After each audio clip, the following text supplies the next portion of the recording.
السلام علیکم ناظرین، تاریخ سے پتہ چلتا ہے کہ بعض راویوں نے روایت کہ اللہ تعالیٰ نے قوم موسیٰ علیہ السلام سے وعدہ کیا تھا کہ ملک شام کی زمین تم کو دوں گا، تم وہاں سے ظلم کرنے والوں کو نکال دو۔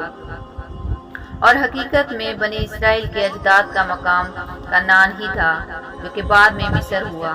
اس کے بعد اللہ تعالیٰ نے حکم کیا کہ تمام شام میں اللہ کے دشمنوں سے جہاد کرو، اور حضرت موسیٰ علیہ السلام کے ساتھ فتح کا وعدہ کیا تھا۔ اور وحی بھی نازل ہوئی کہ اے موسیٰ، بنی اسرائیل کے 12 قبیلوں کے 12 سردار منتخب کرو، اور ان کے ہر قبیلے کو اپنے سردار کے تابع کرو، اور ان سے کہہ دو کہ اپنے سردار کا جو وہ حکم کرے اس پر عمل کریں۔ حضرت موسیٰ علیہ السلام ان سب کو ہمراہ لے کر جب کنعان میں گئے تو اپنے سرداروں کو شام کے اطراف میں بھیجا تاکہ ظالم و جابر لوگوں کا حال معلوم کریں۔ جب وہ لوگ وہاں گئے اور وہاں کے حالات معلوم کیے تو وہاں ایک بہت بڑے قد و قامت والا انسان بھی دیکھا جو سمندر کی تہ میں مچھلی پکڑ لاتا تھا، اور اپنی لمبائی کی وجہ سے وہ سورج کی تپش سے بھون کر کھاتا تھا۔ اور معرج النبوت میں لکھا ہے کہ حضرت نوح علیہ السلام کے طوفان سے یہی شخص بچا تھا، اور ایسا دراز تک تھا کہ سمندر کے پانی میں بھی وہ ڈوب نہیں سکتا تھا۔ اتنا بڑا لمبا جوان تھا، اور اس کی عمر 3500 برس کی ہوئی، یعنی وہ شخص حضرت آدم علیہ السلام کے زمانے سے حضرت موسیٰ علیہ السلام کے زمانے تک زندہ رہا۔ اس کی ماں کا نام صفورہ تھا جو حضرت آدم علیہ السلام کی بیٹی تھی، اور اس کے باپ کا نام انک تھا۔ اوج بن انک نے حضرت موسیٰ علیہ السلام کے 12 سرداروں کو دیکھ کر پوچھا، تم کہاں سے آئے ہو اور کیوں آئے ہو؟ پھر انہوں نے اپنا حال بیان کیا۔ اس کے بعد اوج بن انک نے ان سب کو پکڑ کر اپنے آزار میں لے کر اپنی بیوی کو دکھانے لے گیا، اور اپنی بیوی سے کہا کہ دیکھو یہ سب میرے ساتھ لڑنے آئے ہیں۔ یہ کہہ کر زمین پر رکھ کر اس نے ان سب کو چونٹی کی طرح پیر سے مسل دینا چاہا۔ اس وقت اس کی بیوی نے کہا، ان کو چھوڑ دو، وہ ضعیف و ناتواں ہیں، خود ہی چلے جائیں گے، تجھ کو ان کو مارنے سے کیا فائدہ ہوگا، اور پھر تیرا حال بھی لوگوں سے جا کر بیان کریں گے۔ بس اس نے ان کو چھوڑ دیا۔ چنانچہ وہ سردار ان لوگوں کی کثرت اور حقیقت معلوم کر کے بہت ڈر گئے اور اپنی جگہ پر واپس چلے گئے، اور آپس میں کہنے لگے کہ ان ظالموں اور جابروں کا حال ہم جو دیکھ کر آئے ہیں اپنی قوم سے نہیں کہیں گے، کیونکہ وہ لوگ تو پہلے ہی بزدل ہیں، لڑائی اور جہاد کے نام سے بھاگ جائیں گے۔ لیکن ان لوگوں کا حال حضرت موسیٰ علیہ السلام اور حضرت ہارون علیہ السلام سے بیان کریں گے۔ تب حضرت موسیٰ علیہ السلام سے وہاں کا حال بیان کیا، اور یہ بھی بیان کیا کہ وہاں کے پھل فروٹ بھی بہت بڑے بڑے ہیں، اگر ایک دانہ انار کا نکالیں تو آدمی سیر ہو جائے۔ اسی طرح انگور بھی بہت بڑا دیکھا، اگر ایک دانہ کھا لیں تو جی بھر جائے اور دوسرا نہ کھایا جائے۔ اور پھل فروٹ جو وہاں سے لائے تھے وہ حضرت موسیٰ علیہ السلام کو دکھائے۔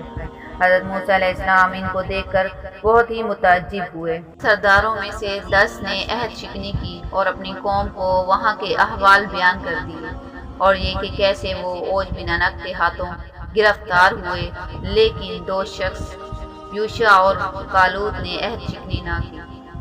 یہ خبر سن کر بنی اسرائیل نے چاہا کہ جہاد میں نہ جائیں، تو پھر حضرت موسیٰ علیہ السلام نے فرمایا، اے لوگو، تم مت گھبراؤ اور نہ جہاد سے بھاگنے کی کوشش کرو، کیونکہ اللہ تعالیٰ نے میرے ساتھ فتح کا وعدہ فرمایا ہے، میں تمہیں ان کافروں پر فتح دوں گا۔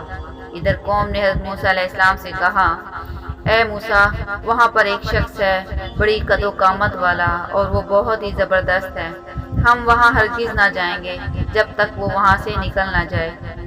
یوشع بن نون اور کالود بن قتادہ نے کہا، اے قوم، بیٹھ جاؤ اور ان پر حملہ کرو، کیونکہ قوم جبار نہایت قوی ہے اور خدا تم کو فتح دے گا، اور موسیٰ علیہ السلام نے وعدہ کیا ہے کہ خدا ان کو ضرور ہلاک کرے گا، جیسا کہ فرعون کو ہلاک کیا۔ اور تم لوگ تو اللہ پر یقین رکھتے ہو، پھر کیوں نہیں اس پر بھروسہ کرتے؟ اس پر وہ کہنے لگے، ہم ہرگز نہ جائیں گے جب تک کہ وہ وہاں رہیں گے۔ اے موسیٰ، تو اور تیرا رب دونوں جا کر ان سے لڑو، ہم تو یہیں بیٹھے رہیں گے۔ بس حضرت موسیٰ علیہ السلام نے ان سے غصہ ہو کر اللہ تعالیٰ سے بد دعا کی۔ اس نافرمانی اور بددعا کی وجہ سے شام کے فتح ہونے میں 40 برس لگے۔ اس پوری مدت بنی اسرائیل جنگلوں میں پھرتے رہے۔ حضرت موسیٰ علیہ السلام اور حضرت ہارون علیہ السلام اپنا عصا ہاتھ میں لے کر ملک شام کی طرف جہاد کے لیے روانہ ہوئے۔ ادھر جب رات ہوئی تو بنی اسرائیل نے مصر سے جانے کا ارادہ کیا۔ تمام رات چلتے رہے اور صبح فجر کے وقت دیکھا کہ جس جگہ سے کوچ کیا تھا اسی جگہ ہیں۔ پھر دوسری شب کو تمام رات چلے، فجر کو دیکھتے ہیں کہ جہاں سے کوچ کیا تھا اب تک وہیں ہے۔ وہ سمجھے کہ حضرت موسیٰ علیہ السلام کی بددعا سے یہ حال ہوا ہے۔ تب یوشع بن نون نے ان سے کہا کہ اس میدان میں ٹھہر جاؤ اور صبر و استغفار پڑھو جب تک حضرت موسیٰ علیہ السلام ملک شام کو فتح کر کے واپس نہ آ جائیں۔ آپ یہیں ٹھہرے رہو۔ یہ بات سن کر بنی اسرائیل خدا پر بھروسہ کر کے اسی جگہ پر رہے۔ اس جگہ کا نام طیہ ہے۔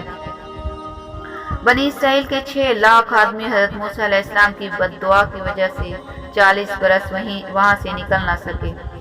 اس جگہ کو طیہ کہتے ہیں، جو فلسطین، اردن اور مصر کے درمیان میدانی علاقہ ہے۔ الغرض حضرت موسیٰ علیہ السلام جب اوج بن انک کے شہر کے نزدیک پہنچے تو لوگوں کی ہیبت ناک شکل دیکھ کر ڈرے اور اللہ کو یاد کر کے آگے بڑھے۔